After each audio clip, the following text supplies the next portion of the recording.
우리 함께 사도신경으로 신앙 고백하시겠습니다. 나는 전능하신 아버지 하나님 천지의 창조주를 믿습니다. 나는 그의 유일하신 아들 우리 주 예수 그리스도를 믿습니다.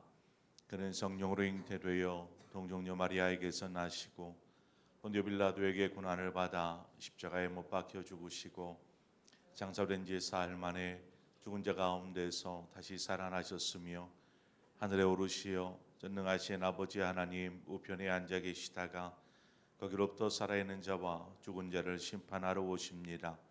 나는 성령을 믿으며 거룩한 공교회와 성도의 교제와 죄를 용서받는 것과 몸의 부활과 영생을 믿습니다. 아멘. 우리 함께 찬송가 325장 찬송가 325장 예수가 함께 계시니 시험이 오나 겁없네. 이 시간 우리 함께 찬송하도록 하겠습니다. 찬송가 325장입니다. 325장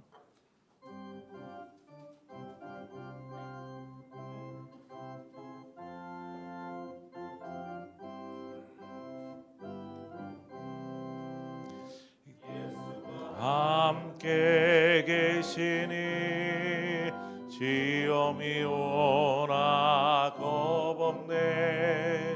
기쁨의 근원 되시는 예수를 위해 삽시다. 날마다 주를 섬기며 언제나 주를 기리고 그 사랑 안에 살면서 딴 길로 가지 맙시다. 이 세상 사는 동안에 주 이름 전파하면서 무한한 복락 주시는 예수를 위해 삽시다. 날마다 주를 섬기며 언제나 주를 기리고 그 사랑 안에 살면서 딴 길로 가지 맙시다. 이 세상 친구 없어도 예수는 나의 친구니 불의한 일을 버리고 예수를 위해 삽시다. 날마다 주를 섬기며 언제나 주를 기리고 그 사랑 안에 살면서 딴 길로 가지 맙시다. 주께서 심판하실 때 잘했다 칭찬하리니 이러한 상급 받도록 예수를 위해 삽시다. 날마다 주를 섬기며 언제나 주를 기리고 그 사랑 안에 살면서 딴 길로 가지 맙시다. 아멘.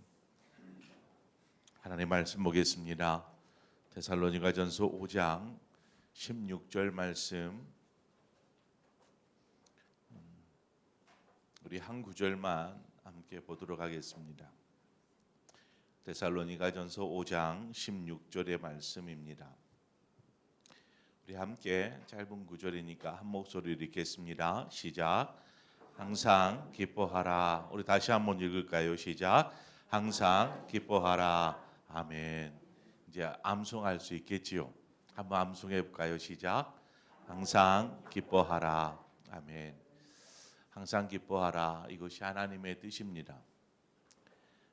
우리가 너무나 잘 아는 말씀이기도 하고, 그런데 이 말씀을 제가 이제 원래는 22절까지 이렇게 본문으로 잡고 묵상하다가 이 한 구절에 푹 빠져가지고 그냥 이 한 구절만 본문으로 잡았습니다.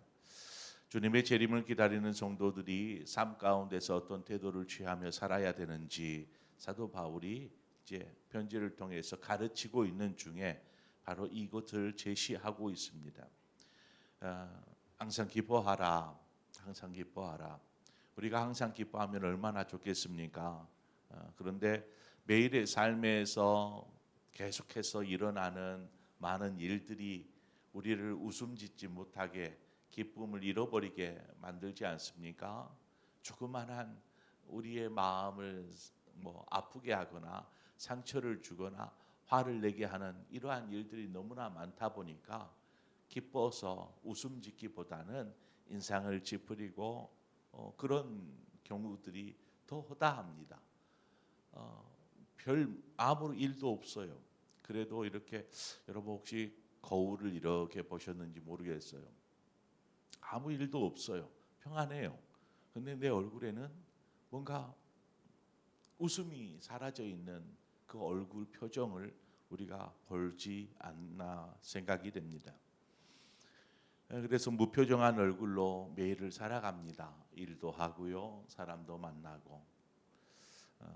이제 어제 제가 수요 예배 때 누가복음 15장에 나오는 탕자의 비유에서 둘째 아들의 이야기를 제가 나누었었는데, 오늘은 그 비유에 나오는 첫째 아들의 내용을 가지고 함께 이 구절과 이렇게 대조해서 말씀을 좀 나누려고 합니다. 오늘 그 둘째 아들이 아버지의 재산을 가져다가 탕진하고 방탕한 삶을 살지요. 반면에 첫째 아들은 어떤 삶을 삽니까?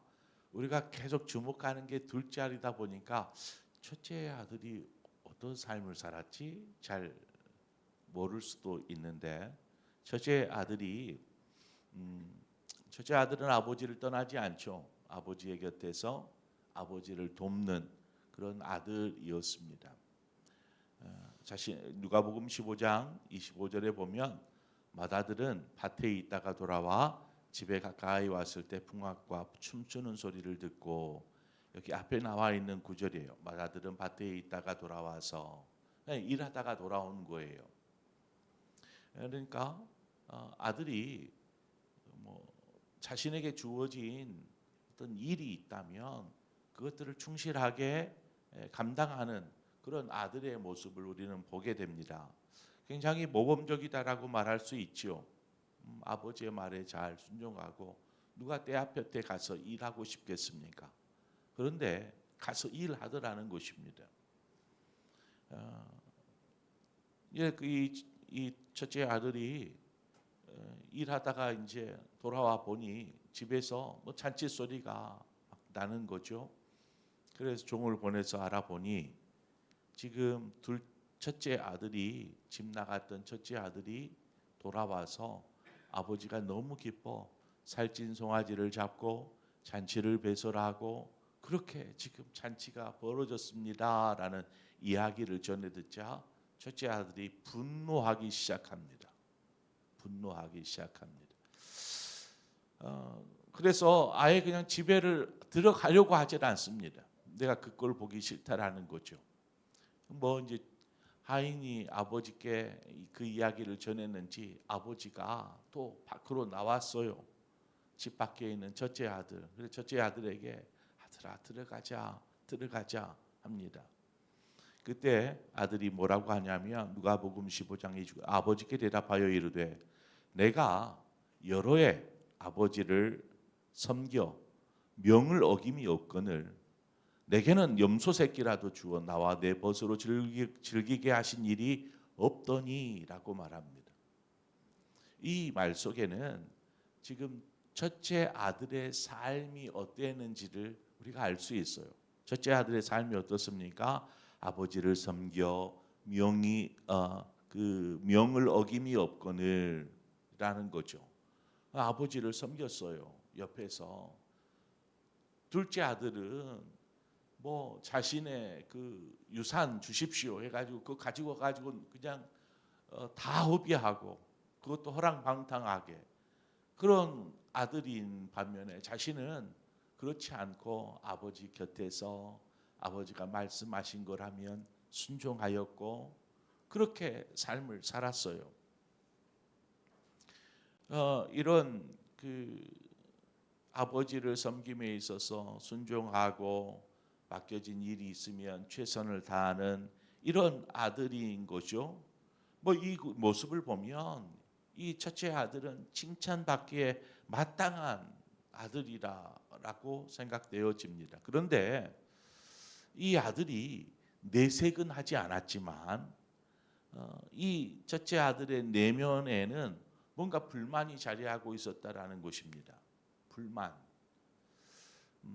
아버지와 함께 살고 있으면서도 그의 마음은 뭐 전혀 기쁘지 않았습니다.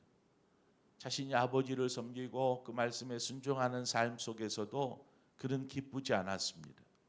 그냥 해야만 하는 것 같으니까 첫째 아들이니까 하는 이유로 그 일들을 감당하는 것이죠.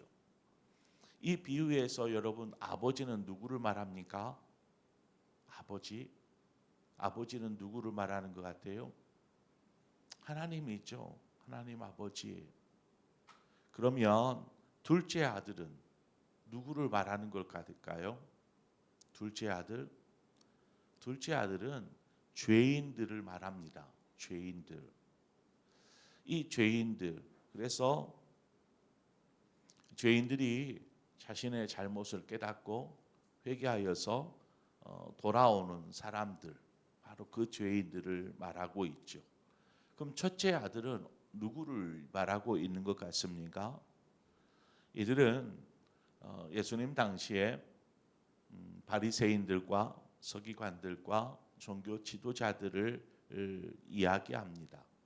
이들은 율법에 있어서 철저하게 지켰던 이들이죠.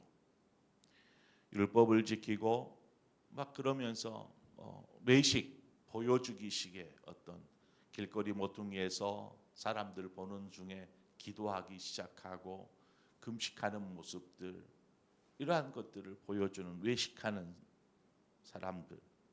그래서 사람들이 볼 때에는 정말 저 사람 믿음 좋은 사람, 정말 저 사람은 경건한 사람 이러한 사람으로 보이지만 이들은 자신의 그러한 의로움, 내가 어떤 사람인데 내가 율법을 얼마나 잘 지키고 말씀을 얼마나 많이 읽고 얼마나 경건한 삶을 살려고 힘쓰는데 하는 자신의 의로움에 취해서 진정한 용서와 사랑이 무엇인지 이해하지 못하는 것입니다. 진정한 용서와 사랑이 무엇인지. 현대 그리스도인들의 모습을 보면 첫째 아들과 같은 신앙 생활을 하는 경우들을 많이 보게 됩니다. 열심히 주를 위해서 교회에서 봉사도 하고 또 헌신합니다. 헌신하기도 하고. 그런데 중요한 것은 그 마음에 기쁨이 없다라는 거죠. 즐거움이 없다라는 것입니다. 직분자이니까 안 할 수는 없고 해야만 하고 맡겨져 있으니까 그냥 하는 것입니다. 이 안에 뭔가 기쁨이 샘솟아야 되는데 기쁨이 없이 그냥 꾸역꾸역해 가다 보니까 나중에는 지치게 돼요. 그런데 안 할 수가 없어요. 올해도 하고 내년에도 하고 내후년에도 하고 빨리 은퇴했으면 좋겠어요 하는 마음으로 그냥 그렇게 그 안에 뭔가 기쁨이 있습니까? 항상 기뻐하라고 하는데 무슨 기쁨이 있어요? 주님을 섬기는데도 기쁨을 찾을 수가 없어요. 이러한 신앙생활을 하는 현대인들이 많더라는 것입니다. 그러면 왜 이렇게 기쁨을 잃어버린 이유가 무엇일까요? 왜 기쁨을 잃어버리는 걸까요?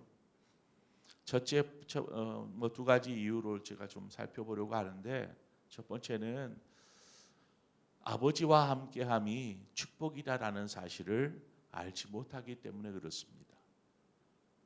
알았다고 할지라도 어느 순간 그것을 잊어버리고 살아가기 때문에 이 기쁨을 느끼지를 못하는 것이죠.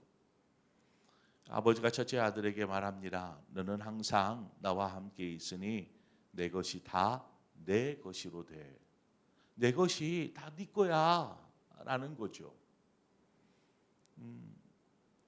그런데 첫째 아들은 아니 아버지가 나를 위해서 지금 둘째 아들 저 아들을 위해서는 송아지를 잡는데 나를 위해서 여태껏 염소 새끼 한 마리 잡아가지고 내 친구들과 함께 좀 즐겁게 시간 좀 보내라 하면서 해준 적이 있던가라는 이야기를 한 것처럼 그런데 아버지와 함께하는 것이 자신에게 있어서 너무나 큰 축복이다라는 사실을 첫째 아들은 망각해버린 채 살아가고 있더라는 것입니다. 우리는 하나님의 것이고 하나님의 소유입니다. 이렇게 생각해 보니까 그럼 내 것은요? 내 것이 없어요. 내 시간도 없고 내 삶도 없어요. 왜? 주님의 것이니까. 하나님의 것이니까. 우리는 뭔가 내 호주머니에 가지고 있어야 내 것, 자신의 것이라고 생각을 합니다. 그리고 인정합니다. 옆에만 놓여 있어도 이것은 내 것이 아니게 되는 거죠. 그래서 우리의 창고가 비어 있으면 막 불안하고 걱정이 되죠. 어떻게든 내 창고는 좀 채워져 있어야 하기에 창고를 채우기 위해 늘 허리띠를 졸라매고 힘들어도 버티면서 그렇게 창고를 채워갑니다. 여러분 우리가 지어놓은 그 창고에 있는 것들이 정말 우리 것일까요? 우리 것이라 말할 수 있어요. 그러나 그거 한순간에 사라집니다. 그럼 내 것이라고 말할 수 있을까요? 우리는 많은 소유에서 기쁨을 찾을 것이 아니라 하나님과 함께함이 기쁨이 되어야 합니다. 하나님께서 우리와 함께 하시고 우리의 필요를 채워주시고 또 우리의 삶 가운데 함께하여 주시는 것이죠. 남들이 부러워할 만큼 그런 축복해 주시지는 않았을지라도 남들이 부러워할 만큼 많은 것들을 우리가 가지고 있지 않을지라도 우리가 하루하루 살아감에 있어서 일용할 양식들을 주심에 감사하고 살아갈 수 있는 것이죠. 하나님과 함께함이 기쁨인 줄 아는 사람, 그것이 축복인 줄 아는 사람은 바로 매일매일의 삶을 감사하며 살아가는 것입니다. 오늘 또 하나님께서 만나를 내려주셔서 오늘을 살게 하시는 그 하나님을 감사케 하는 것이죠. 왜 만나를 그냥 가을철에 추수하면 쌀가마니 창고에 가득히 들여놓고 1년 내 먹고 살지 않습니까? 이것처럼 그냥 한 번에 주시지 왜 하나님이 만나를 매일매일 주시는 걸까요? 매일매일. 바로 이것을 가르치는 것입니다. 매일매일 주신 것, 일용할 양식에 감사하며 살라는 거죠. 우리가 주기도문 할 때에도 우리가 암송하잖아요. 오늘 우리에게 일용할 양식을 주시오. 그것에 대해서 감사하는 것입니다. 많은 것에 기쁨을 누리는 것이 아니라 매일매일 주어진 것에 감사할 수 있는 사람이 기쁨을 찾습니다. 이런 소소한 삶에서 이런 소소한 부분까지도 하나님께 감사할 줄 아는 사람이 매일 기쁨 속에 살아갈 수 있는 것이죠. 또 한 가지 이유는 우리가 다른 사람들과 비교함으로 그 안에서 기쁨을 잃어버리더라는 것입니다. 다른 사람들은 기쁘고 즐겁게 사는 것 같아 보여요. 막 다른 사람들의 웃는 모습을 보면 막 기쁘게 즐겁게 사는 것 같아 보여요. 반면에 자신을 들여다보면 내가 막 그렇게 기쁘게 즐겁게 웃음 지으며 그렇게 시간을 보낸 것이 얼마나 되던가 이런 생각들을 합니다. 남의 떡이 커 보이는 것이죠. 동생이 허랑방탕한 삶을 살다가 돌아왔는데 뭘 잘했다라고? 그 아들이 뭘 잘했다고? 아버지는 살찐 송아지를 잡아다가 잔치를 배설하고, 나에게는 내가 얼마나 아버지 곁에서 수고하고 애썼는데 아무것도 해주지 않고 하면서 둘째 아들과 자신을 비교하는 것이죠. 그래서 둘째 아들이 누리는 그런 것들을 용납하지를 못하는 것입니다. 첫째는 아버지와 함께 살았지만 그 아버지의 마음을 알지 못했어요. 왜 아버지가 둘째 아들이 왔다고 살찐 송아지를 잡고 잔치를 배설합니까? 내가 잃어버린 아들을 되찾았다 라는 이 기쁨, 이 감격 때문에 그렇게 한 것이 아니겠습니까? 그런데 첫째 아들은 도저히 이것이 용납이 안 되는 거예요. 아버지의 마음을 모르기에. 그 말은 아버지와 그렇게 함께 있지만 아버지와 깊은 교감이 없었다라는 것입니다. 아버지의 마음을 안다라면, 아버지가 얼마나 둘째를 염려하고 둘째가 돌아오기를 바라고 있는지를 알았다라면 첫째가 그렇게 말하지 않았을 거예요.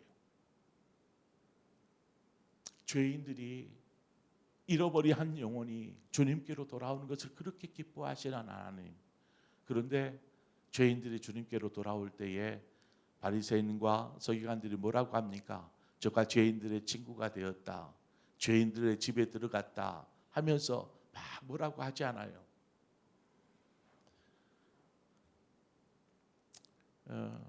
하나님께서 자신을 얼마나 사랑하는지 알지 못한 채 자기보다 못한 사람이 잘 되는 것을 보면 시기하고 질투하고 하나님을 향해서 불평하고 원망을 늘어놓는 것이죠. 이런 삶에 무슨 기쁨이 있겠습니까? 이런 삶에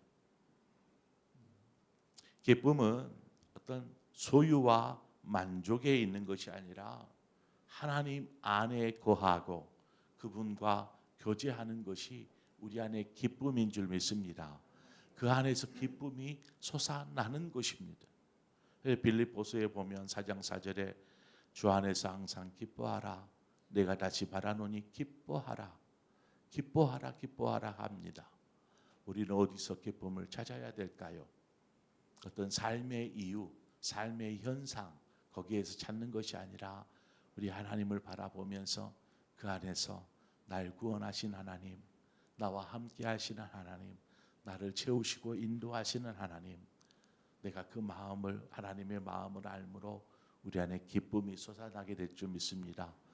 그런 오늘을 살면서 하나님, 제가 오늘을 기뻐하며 살기를 원합니다. 어떤 이유가 따로 없어요.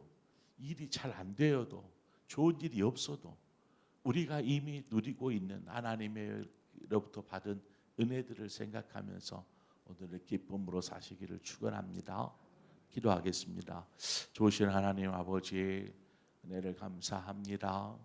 우리가 매일매일의 삶을 통해서 하나님 기뻐하고 웃음 지으며 또 그렇게 살아가야 하는데 어느 순간 우리의 얼굴은 무표정이 되어 있고 기쁨은 사라져버린 채 그저 힘겹게 바쁘게만 살아가고 있지는 않은지 우리의 삶을 돌아봅니다. 하나님이 새벽에 주신 말씀처럼 항상 기뻐하라, 이것이 나의 뜻이다. 하나님의 뜻을 우리가 분명히 알았기에 하나님, 오늘 우리가 기쁨을 잃지 않으며 살기를 원합니다. 우리의 입술에 미소가 그렇게 담기게 하여 주시옵고 그 기쁨이 우리 안에 찬송이 되어질 수 있도록 축복하여 주시옵소서.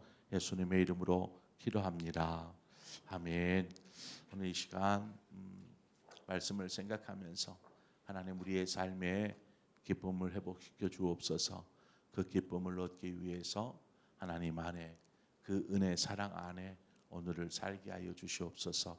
우리 그런 마음으로 기도하고 더불어서 우리 교회를 위해서 함께 기도하도록 하겠습니다. 하나님, 우리 교회를 인도하여 주시옵소서. 이제 11월 연말이 되면 내년 준비를 또 해야 합니다.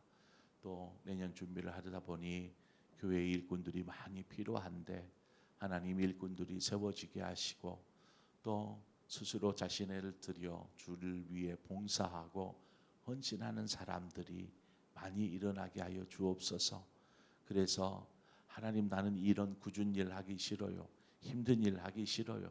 뭐 이런 것이 아니라 하나님 어떤 일이든 제가 성실히 믿음으로 감당할 수 있는 그 믿음을 나에게 주옵소서 하는 결단들이 성도들 안에 있을 수 있도록 오늘 이 시간 우리 교회를 위해서 함께 기도하고 또 여러분 각자의 기도의 제목으로 기도하시다 자유롭게 돌아가시겠습니다. 함께 기도하겠습니다.